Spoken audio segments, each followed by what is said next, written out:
इस वक्त हमारे समक्ष है ऑल इंडिया नागपुर ट्रांसपोर्ट संघ के अध्यक्ष श्री रामकिशन वर्मा जी। आर के वर्मा। सर, हम आपसे ये जानना चाहेंगे कि जो अभी जो ट्रांसपोर्ट में जो मंदी का जो दौर चल रहा है, देखा गया है कि डीजल के तो रेट बढ़े ही बढ़े, इसके अलावा टोल टैक्स है, इंश्योरेंस है, ये काफ़ी बढ़ चुके हैं। इसकी वजह से जो ट्रांसपोर्टर की हालत पूरी पतली हो गई है, आज मंदी के दौर से गुजरना हुआ है। तो आपका क्या इसमें आकलन है, आप क्या कहना चाहोगे उस बारे में बताइए। देखिए, कुछ देश के नाजुक हालात बनते जा रहे हैं और ये हालात जो है एक कोई लॉबी ऐसी सरकारी अफसरशाहों में खड़ी हो गई है जो हमारे देश की तरक्की को आगे बढ़ने से रोकना चाहते हैं।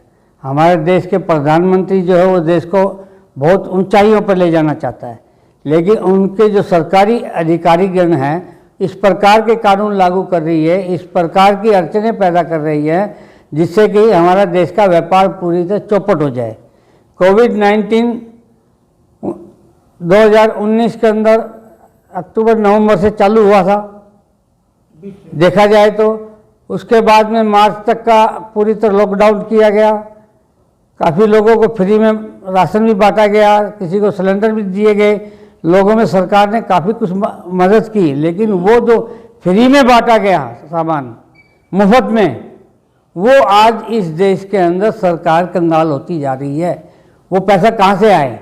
दिन ब दिन टैक्स। अच्छा, इस चीज़ का हमें पता लगा अभी जो टोल टैक्स और ये जो आपका जीएसटी के अंदर ई वे बिल के जो प्रावधान इतने सख्त किए गए कि न आप अपील कर सकते न दलील दे सकते, जो कुछ ऑफिसरों ने निर्णय ले लिया एक तरफा, आपको उसके ऊपर फाइन भी भरना पड़ेगा और जेल भी जाना पड़ेगा।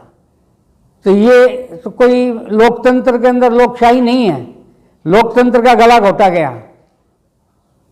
आपको किसी भी काम के अंदर किसी भी प्रकार की अगर किसी कर्मचारी से मामूली सी गलती हो गई, ई वे बिल ड्राइवर लेकर के निकल गया और वो लिखते समय तारीख आगे पीछे हो गई या कुछ वजन में फर्क आ गया या बिल के अंदर 1 नंबर 2 नंबर लिखने में भी कोई मिस्टेक हो गई, तो सीधा उसको बगैर जमानत के अंदर किया जाएगा।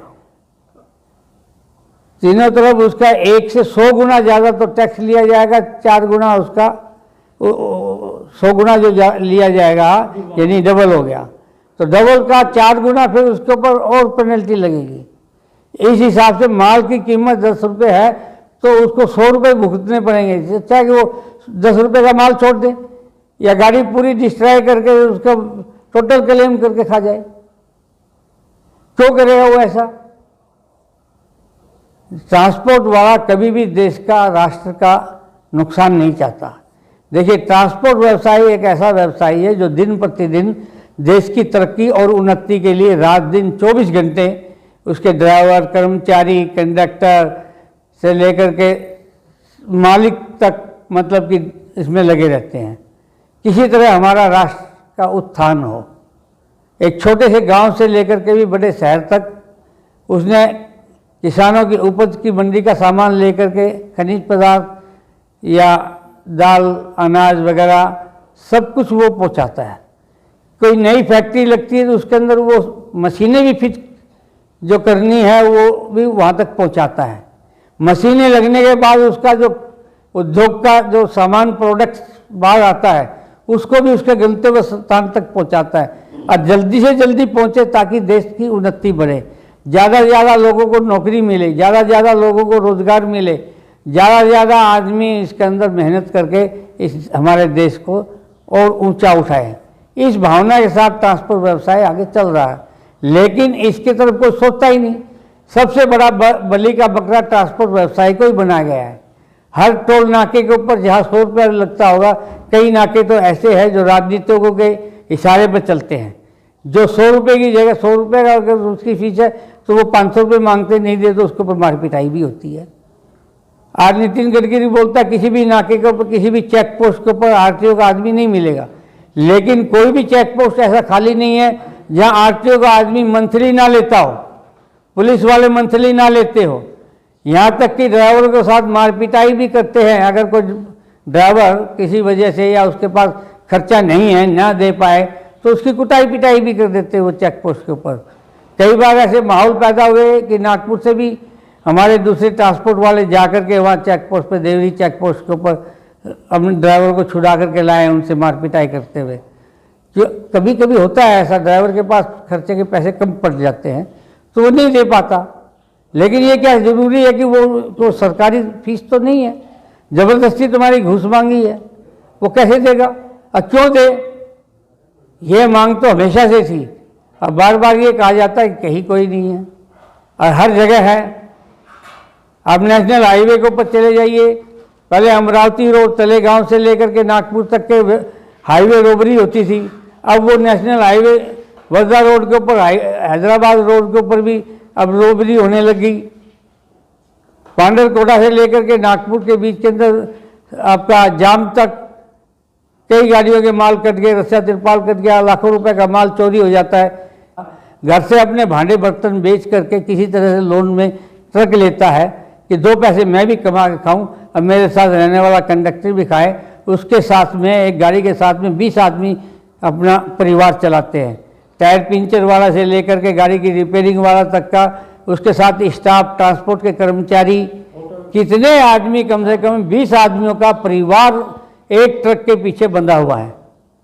वो सबका पालन पोषण करता है, लेकिन उसके साथ में अन्याय गवर्नमेंट कर रही है। उसको शांति के साथ में 2 टाइम की रोटी नसीब नहीं होती, रात दिन 24 घंटे वो गाड़ी चलाता है। अभी बेबील के अंदर पहले 200 किलोमीटर पर डे की छूट थी, अब वो 100 किलोमीटर कर दिया। मान लो आज 100 किलोमीटर उसको एक दिन में जाना है, यहाँ से निकलते ही 10 किलोमीटर के ऊपर उसकी गाड़ी पंचर हो जाती है। पंचर बनाने में, टायर खोलने में, टायर फिट करने में उसके 7 से 8 घंटे खत्म हो जाते हैं, 6-7 घंटे। तो उसका एक दिन तो वैसे खत्म हो गया। वो पहुंचेगा कब? अब वो कानून के अनुसार 4 घंटे पहले 4 घंटे पहले इंटीमेशन दो कि वे बिल के अंदर ये जनरेट करना है, ये टाइम बढ़ाना है। तो टाइम बढ़ाने के लिए जब वो जनरेट करेगा अपना बिल तो 4 घंटे उसके पास रहने चाहिए, अदरवाइज वो मान्य नहीं है, उसके ऊपर पेनल्टी लगा देंगे। सपोज कर लो खुदा न खास्ता ड्राइवर की रास्ते में नींद लगी जंगल के अंदर और वो 4 घंटे कवर करना चाहता है, किसी तरह गंतव्य स्थान पर पहुंच जाए, लेकिन उसको जब नींद की हालत के अंदर एक्सीडेंट से बचने के लिए वो कई सड़क के किनारे अपनी गाड़ी खड़ी करके और थोड़ा झेप लेता तो पता नहीं लगता कि 4 घंटे कब बीत गए। ऐसे में वो जब टाइम बीतने के बाद में उसका वे बिल रद्द हो जाता है। क्यों भाई?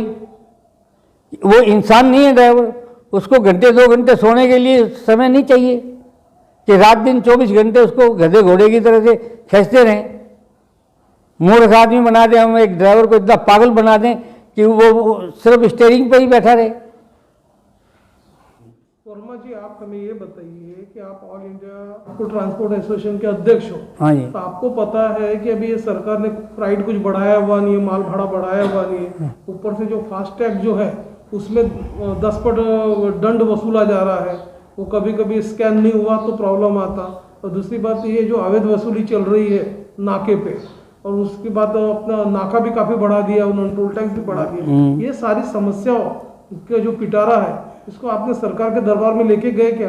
कई बार बोला गया, एसोसिएशन की तरफ से कई बार लिखा भी गया है, ऐसा नहीं कि नहीं है। हम भी बार बार उनको सचेत करते रहे ये वाजिब नहीं है, ये सही नहीं है, इसको कुछ करो। हमारी अखिल भारतीय आधार के ऊपर all India motor transport Congress Delhi में है, all India transport welfare association भी दिल्ली में है, बम्बे के अंदर पूरे महाराष्ट्र को जो कवर करती है Bombay goods transport association BGTA वो बम्बे में है।